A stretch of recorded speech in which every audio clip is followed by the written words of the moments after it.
All right, so this is our second video in a 4-part video series where we're talking about length of stay. In the last video, we introduced the basic concepts to length of stay and why it's important. And in this video, we're going to talk about the specifics of how we manage for length of stay, trying to get these cute dogs out of here as quickly as possible.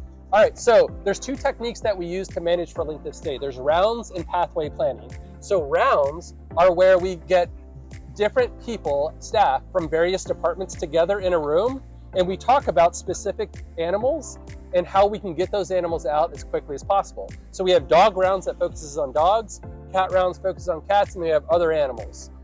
So in dog rounds, what are examples of staff members who participate in rounds? So in dog rounds, we have members from our operations team, including myself. I'm the animal operations manager. We have our behavior specialist, and then we have our canine pathway planner who works with fosters and rescues.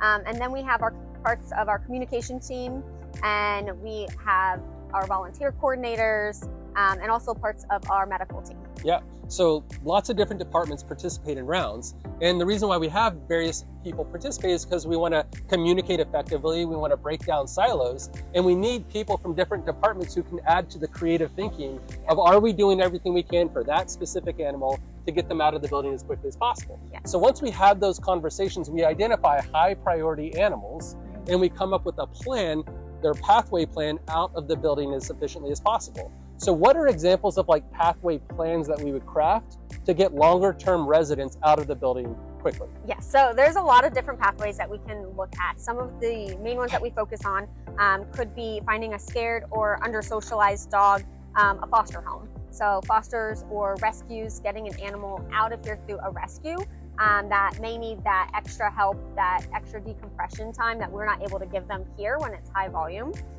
We can work with those other rescues and other programs, such as the HOPE program, who we just had a dog go through, and was adopted from that, which was fantastic.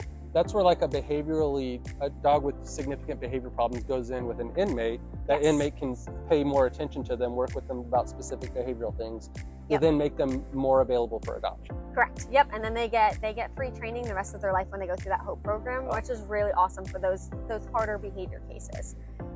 We can also use promotional fun communication strategies, our social media, our Facebook page, our TikTok, to help get a dog out of here. So we'll like spotlight them, prioritize them in our communications plans. Yes. We'll even make like t-shirts promoting them like we have for Cheetah. T-shirts. Yep.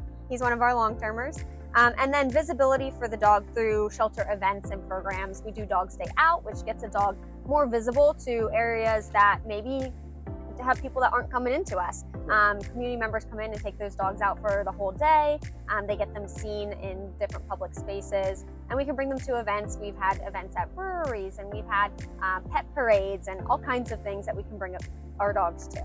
So there you go. So that's rounds, that's pathway planning. And in the next video, we're going to talk about what are the nuances of length of stay and what can extend a pet's length of stay. So check out that next video.